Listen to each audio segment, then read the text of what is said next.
पहले इसी प्रश्न से कि जब सब नापसंद किए गए, सब चुने नहीं गए, उस वक्त भी आप सबकी पसंद बने रहे, टिकट आपको मिला, लेकिन कहाँ कमी रह गई? मंत्री पद। देखिए, सबसे पहले तो धन्यवाद दिल्ली के लोगों को, जिन लोगों ने एक इतिहास बनाया है। और तीसरी बार जब से मैं दिल्ली आया हूँ एक राजनीतिक सदस्य के रूप में, तो तीसरी बार दिल्ली की सातों सीटें नरेंद्र मोदी जी को प्रधानमंत्री बनाने के लिए दिया है। इसके लिए मैं दिल्ली के लोगों का और यहाँ जो उपस्थित हैं सभी का दोनों हाथ जोड़ करके प्रणाम धन्यवाद करना चाहता हूँ। देखो, पॉलिटिकल कल्चर बदल गया है शिवांगी जी। अभी आप लोग मीन्स की जो मीडिया में और ख़ास तौर से जो पॉलिटिकल पंडित हैं, राजनीतिक पंडित,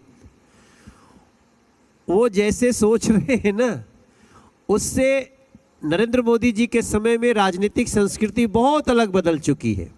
तो आप एकता की बात कर रहे हैं? नहीं, उसमें भी एक है कि जरूरी नहीं कि कौन किस पोस्ट पे है।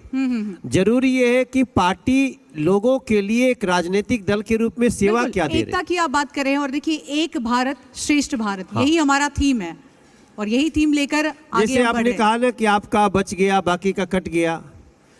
कटा कुछ नहीं। जब जिसको जो जिम्मेदारी समझ में आता है पार्टी को देता है। क्योंकि आप दूसरी बार देखो, मैं तीसरी बार सांसद होकर भी मंत्री नहीं हूँ, तो भी क्या मेरे चेहरे पे सिकन आएगी? नहीं।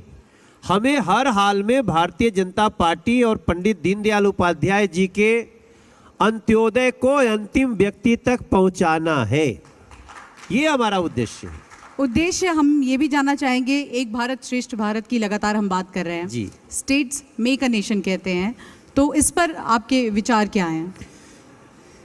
एक भारत और श्रेष्ठ भारत, ये तो सदियों से हमारे जो महापुरुष रहे उनकी यही भावना रही है। उसको सही मायने में चरितार्थ करने के लिए नरेंद्र मोदी जी का जो पिछला 10 साल है वो बहुत महत्वपूर्ण है। पहले भी प्रधानमंत्रियों ने कुछ काम किए हैं। हम प्रधानमंत्री नरेंद्र मोदी जी स्वयं कहते हैं कि हम ये नहीं कहते कि केवल हम ही सब कुछ कर रहे हैं। पहले भी कई लोगों ने बहुत कुछ किया है, लेकिन जिस स्तर पे होना चाहिए था उस स्तर पे किसी कारण नहीं हो पाया। अब हो रहा है। मैं समझता हूं कि कोई भी देश का व्यक्ति जो इस समय जी न्यूज़ देख रहा होगा,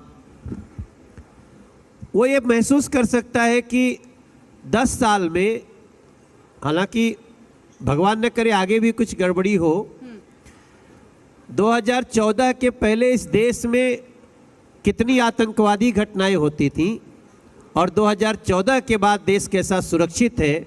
मैं तो बोलता हूं सिर्फ एक बिंदु पे विचार करिए ना, और वे सारे लोग जो कल के पन्ने फाड़ा करते थे, वे सारे लोग जो जनता को भ्रमित करके केवल सत्ता की भूख मिटाने आते थे, वो सभी लोगों के समय में या तो भ्रष्टाचार बहुत ऊपर था, नहीं तो आतंकवाद बहुत ऊपर था।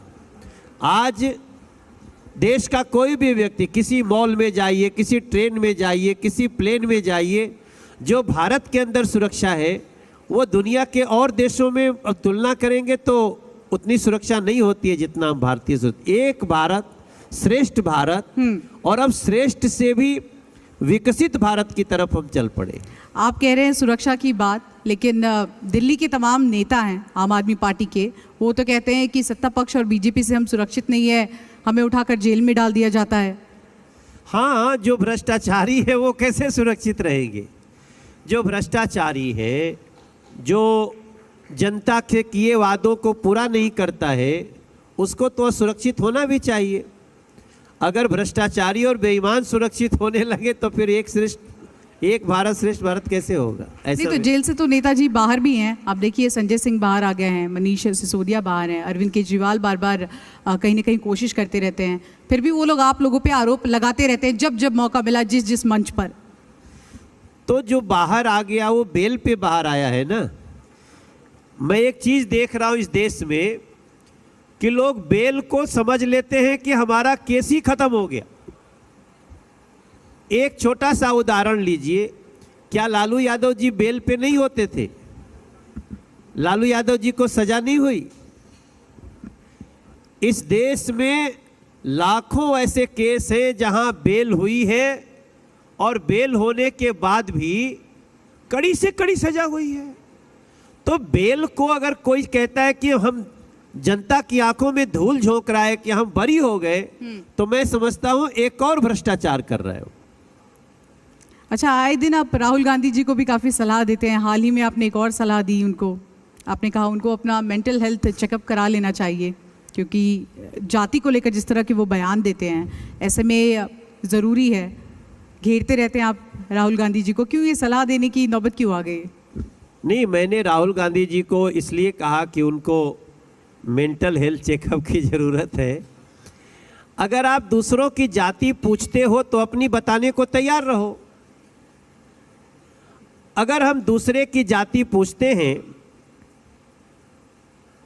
कि भैया रितेश पांडे एक बहुत बड़े सुपरस्टार हैं, बैठे हुए हमारे साथ आए हैं, ये बहुत बड़े सिंगर हैं, इनका गाना 1000 मिलियन पहुंचने वाला है, हेलो कौन। अगर हम पूछते हैं रितेश पांडे आपकी जाति क्या है, तो अगर रितेश पांडे पूछते हैं राहुल गांधी जी आपकी जाति क्या है, तो राहुल गांधी जी को जाति बताना चाहिए। राहुल गांधी कहते हैं इन्होंने मुझे गाली दिया। आप लोगों ने सुना कि नहीं सुना भैया?